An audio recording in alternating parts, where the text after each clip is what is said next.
What's going on, everyone? My name's Andy. Welcome to another FPL video. Today we are looking at Game Week 27 preview.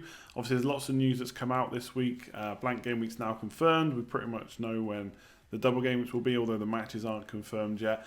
Obviously this video I usually go through the week that's just been. I'll quickly run through that because it's a little while ago. And then look ahead. It's not going to be a full-blown strategy video on chips and stuff. It will be mentioned, but I did another video on that. If you want to check that out, go to the channel. You can look at that. So yeah, looking back at Game Week 26, it was a pretty good week. I was really happy with it. It was better than the double Game Week in 25 with a triple captain in place. I think I got like 65 points that week. This week I got 81. Really nice. Took a -4 to take out Sané, who didn't start again. So I think that's 2 times in the last 3 games he's not started. Richarlison, who's just in poor form, and brought in Son and Mane. Obviously, Mane is part of a triple up now for Liverpool because they've got no blanks, and Son is just in red hot form. So really happy to get them in and for them both to perform. Obviously, the big kind of news from that week was Aguero hat-trick. Kept him instead of going back for Aubameyang. I think obviously Aubameyang illness kind of put me off the news around that.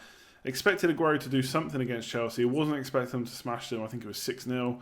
And for Aguero to get a hat-trick, so that was just amazing. Obviously never really thought about captaining him. Salah came in, still very consistent, but the hits were great, and having Aguero was brilliant. Obviously Rashford missed out, bit of a rest there before the Paris Saint-Germain game, but should be pretty good going forward in the league. And then Pogba just cannot stop getting assists or goals. Did it again in the FA Cup against Chelsea. He's just on red hot form. Did mention him as kind of a differential potential, I think, against Fulham. And they're going to come up again for the next game week because they're just all over the place at times. And to be fair, they weren't completely awful against Man United for spells of the game.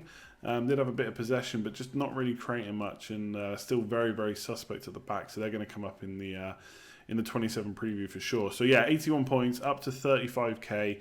So a bit of a green arrow, happy with that. And again, I say this every week, hopefully we can push on from there. So then looking ahead to 27, not going to be a full-blown strategy for kind of all different chip variants and team variants. So obviously everyone's got a different team, and everyone's got a different amount of chips available. So it's hard to make a one-fits-all type of video, especially in kind of 15-20 minutes, however long this one will end up being. But just to quickly talk about my chip strategy, I've got all my main chips. I've not got triple captain, but I've got the free hit and wild card, which are probably the big ones for this time of year for kind of planning around. So I've kind of planned my strategy around that.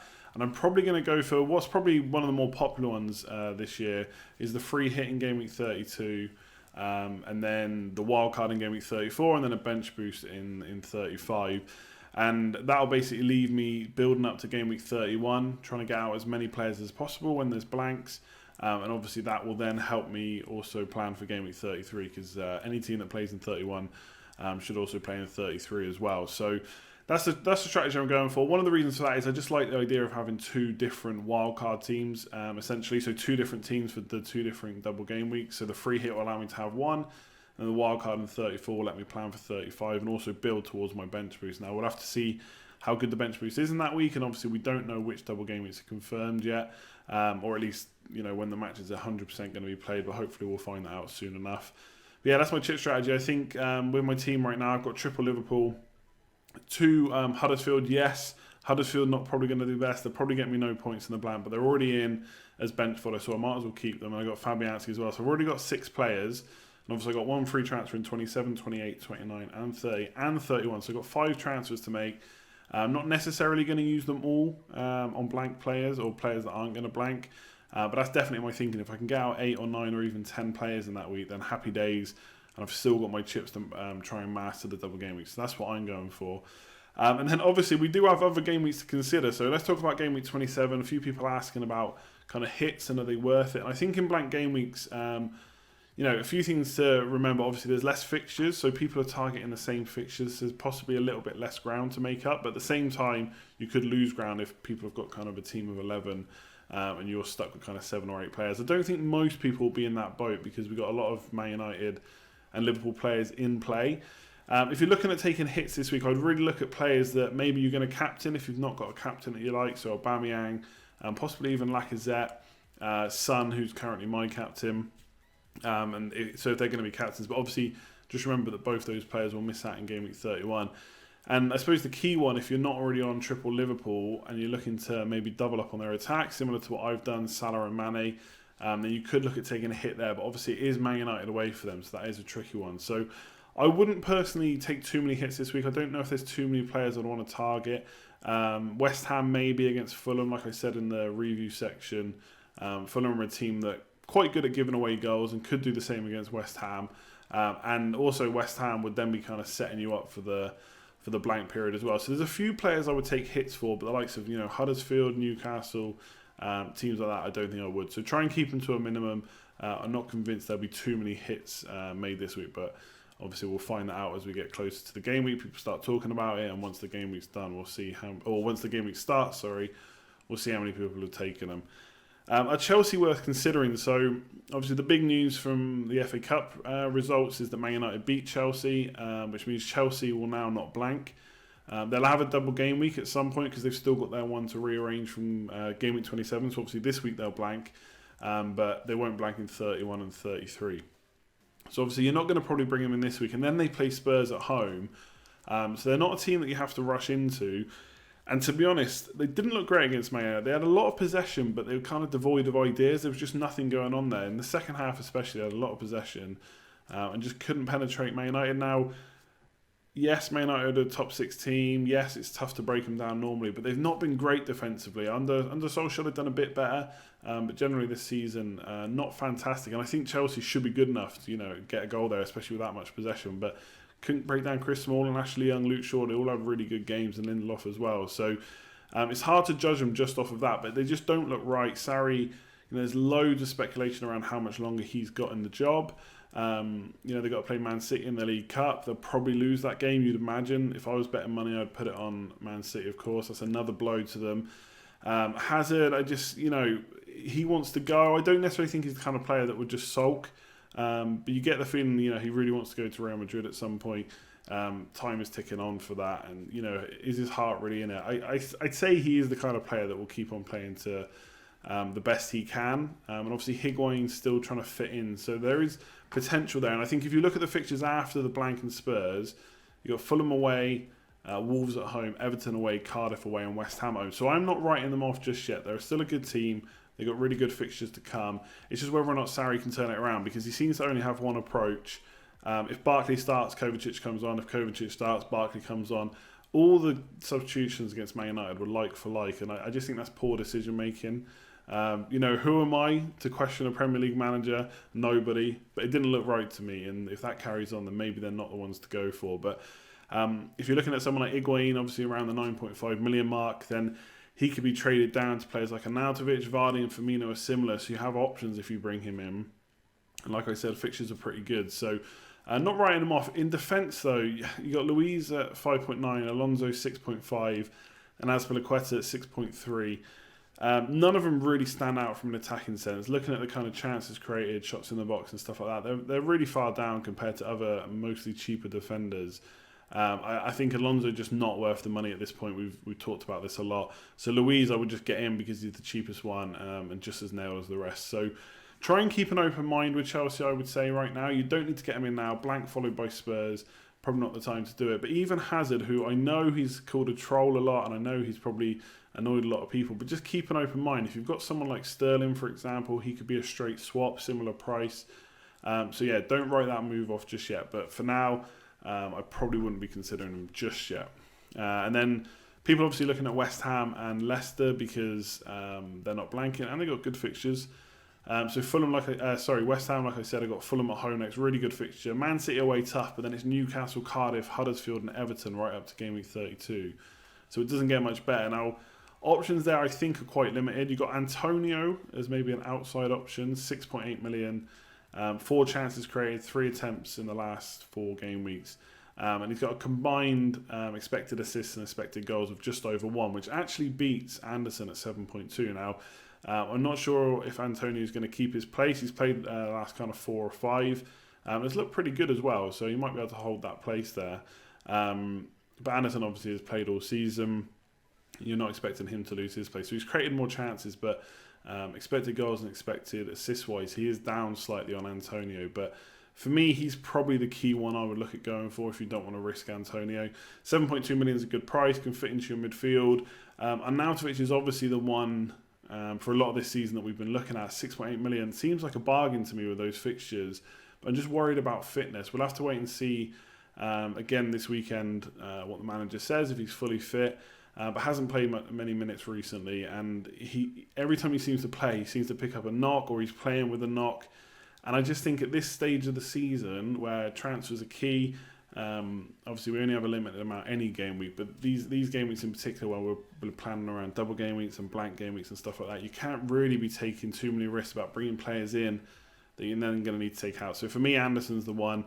If I look at the defence, no one really stands out to me. Declan Rice is top point scorer right now, and obviously he's playing a little bit further forward, but none of them really stand out. And Fabianski, if you've not got him already, could be an option in goal. So Anderson there for me. Leicester options I think are a bit more interesting. There's quite a few options really. Vardy is the key one up front, of course, 8.8 million. So I've looked at the last 4 game weeks, 6 chances created and 7 shots for him. Combined XG and XA of over 2.5, which is pretty good. But the ones that stand out for me are actually the midfielders here, because Maddison, again, a bit like Hazard, he's probably stung a few people, but he's created 11 chances over the last 4 and had 7 goal attempts, and his combined XG and XA is nearly 2 over the last 4 minutes in only 244, the last 2 game weeks, with 244 minutes. Last 4 game weeks, 244 minutes. Let me get my numbers correct. So I like Maddison still, and he's a good price. If you really want to punt, I've spoken about him on the last video and maybe even the one before that, is Harvey Barnes. So he's playing at the moment. He's had 9 goal attempts in the last 4, which is actually, I think, the highest out of him, Vardy and Maddison. Now, he's 5.5 million. It's a bit of a punt. Will he keep his place? You'd hope so at this point. I think he's played well enough to deserve to keep his place. The only problem is the few times I've seen him play, when he's been in front of goal, he's not that clinical. Could be that he's young, still getting used to playing week in, week out in the Premier League. But his stats are right up there. 4 chances created as well. He's got a combined XG/XA of 1.4, so not bad for 5.5 million. So definitely a bit of a punt. But if you've got someone maybe as your 4th midfield, or if you're playing 5 midfield and you've got a slot for a 5.5, it could be worse player to take a punt on. But again, he falls under similar to Arnautovic, that maybe at some point you might have to take him out. So he looks good. And then Gray is similar. 10 goal attempts, 2 chances created. So he's having quite a few shots on goal. He's only 5.4 million. Again, these kind of players, you're just not sure if they're going to start. Maddison, you're mostly convinced he will, although we have seen him miss out games and miss out on minutes a lot this season, to be fair. Vardy is obviously one that you would expect to start most weeks, but we have seen him sit out from time to time as well. So that's probably the problem with the Leicester attackers, is whether you're 100% sure they're going to start. But I think there's definitely value in there if you can pick the right one over these game weeks. They've got really nice fixtures. They don't blank. And stats-wise, they're looking good. Harvey Barnes, really, honestly, I've watched him a few times and I've just got a good feeling about him, just whether he can be clinical in front of goal. And then people looking at their defenders, really, I don't want to just say Ricardo Pereira, because everyone will say that. But honestly, if you look at the stats and you watch them play, he's really the one. Obviously, Maguire, definitely a threat from corners and free kicks. But when it comes to chances created, Ricardo last 4 game weeks is on 9.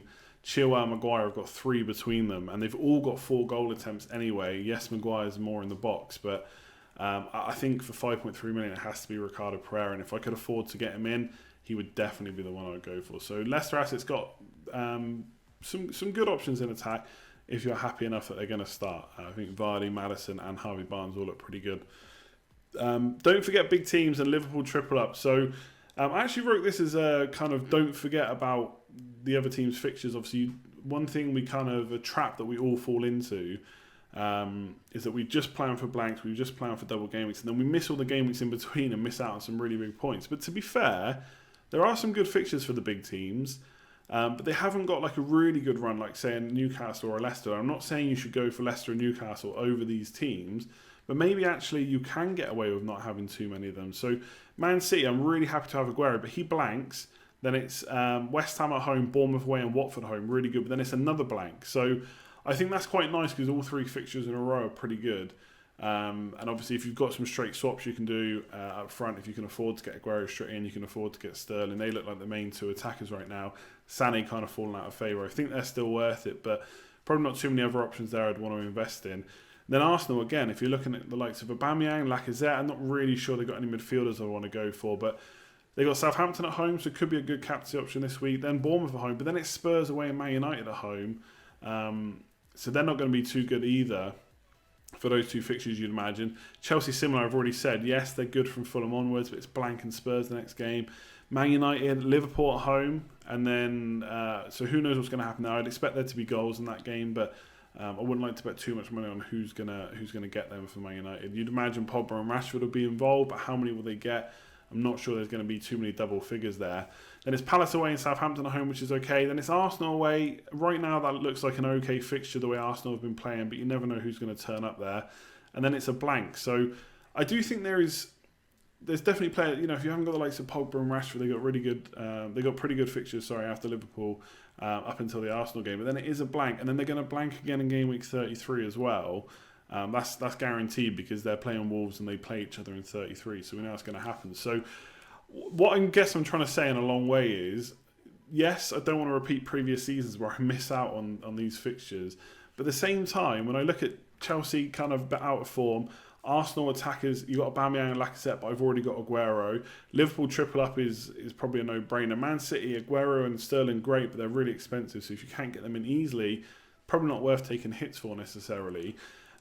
So you can actually maybe get away with doing a bit more planning, the likes of West Ham and Leicester, and who might be easier to get, and they'll help you out of the blank. And then if you need these players, these big hitters, you can get them on kind of free hits and wildcards. Now, if you don't have those, then maybe you need to look to get them in a bit earlier and go with less blank game week players.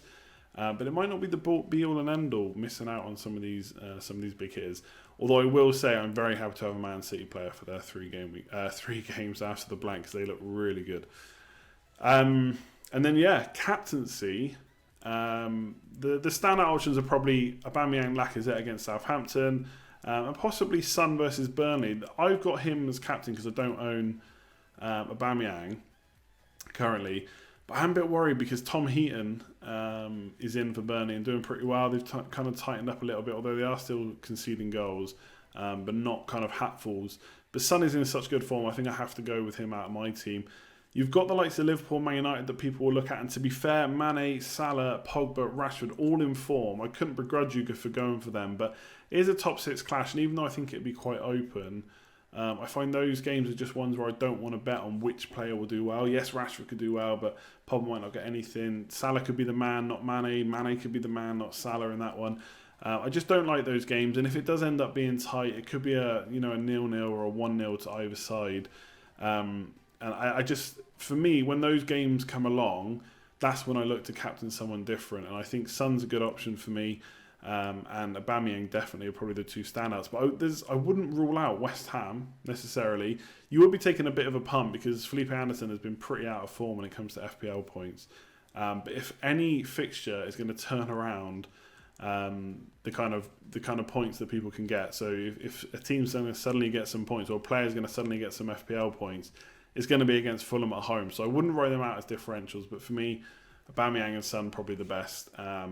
Salah and Pogba, good options, but not for me. Wouldn't say anyone was stupid for doing those options, but top 6 games are not really what I go for.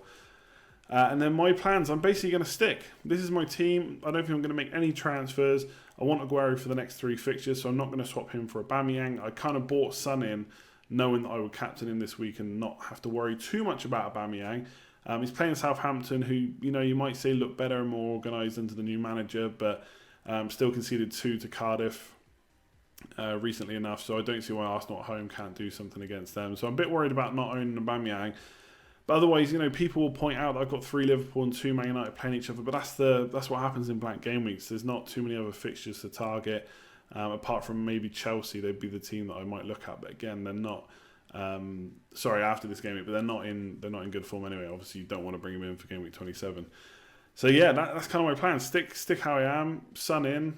captain, sorry, 2 free transfers for next week, and just start worrying about the blank game weeks from there and look to see where I can build on. I've only got 0.5 in the bank, so it's hard to get someone like Ricardo Pereira in. I'd have to take a hit, and I'm just not going to do that when I've got players that are playing this week. So hopefully you enjoyed that. Hopefully it was useful. I know there was a lot. I was probably talking for quite a bit. I mean, I talk for the whole video every single time, but hopefully I didn't waffle on too much. If you've got any other questions, leave them below. As always, let me know what you thought, whether I was talking rubbish, what you agreed with, what you didn't agree with.